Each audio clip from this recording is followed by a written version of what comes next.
দর্শক আসসালামু আলাইকুম। আমি ডাক্তার আহমেদ নাজমুল আনাম, শিশু কিশোর নবজাতক এবং শিশু হৃদরোগ বিশেষজ্ঞ এবং সহযোগী অধ্যাপক। সবাইকে স্বাগতম জানাচ্ছি। দর্শক, আমার কাছে একটি প্রায় মারা প্রশ্ন করেন, বাবুর তো ওজন বাড়ছে না স্যার, বাবুকে খাওয়াচ্ছি কিন্তু বাবুর ওজন বাড়ছে না।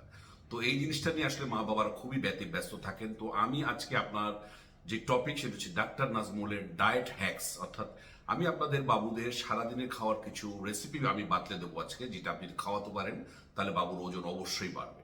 তো প্রথমেই সকালে বাবুকে আমি বলবো যে অবশ্যই একটু ওটস বা দই আপনি যে কোনো একটা দেবেন, তার সাথে একটু বাদাম দেবেন এবং কোনো মিল্কশেক আপনি দেবেন।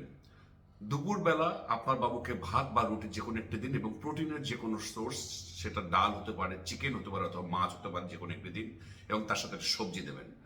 বিকালে যে নাস্তায় সেটা আমি বলবো স্যান্ডউইচ দিতে পারেন, তার সাথে পিনাট বাটার আপনি মিশিয়ে দেবেন, আপনি এর ভিতরে চিজও দিতে পারেন এবং যে কোনো ফল দেবেন।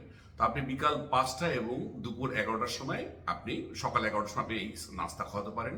ডিনারে আমি বলবো বাবুকে ওই ভাত বা রুটির ভিতরে যে কোনো একটা দিন, এবং এই প্রোটিনের যে সোর্স, সকালে যদি মাছ দিয়ে থাকেন, রাতে আপনি মুরগি দিন, এভাবে আপনি করুন। অবশ্যই একটা ফল আপনি দেবেন এবং পর্যাপ্ত পানি খেতে হবে। আমরা বলবো যে কিছু খাবার যেমন জাঙ্ক ফুড আপনি অ্যাভয়েড করতে বলবেন, এবং সুস্থ হেলদি স্ন্যাক্স যেটা স্মুদি, সেগুলো আপনি আপনার বাবুকে দিন।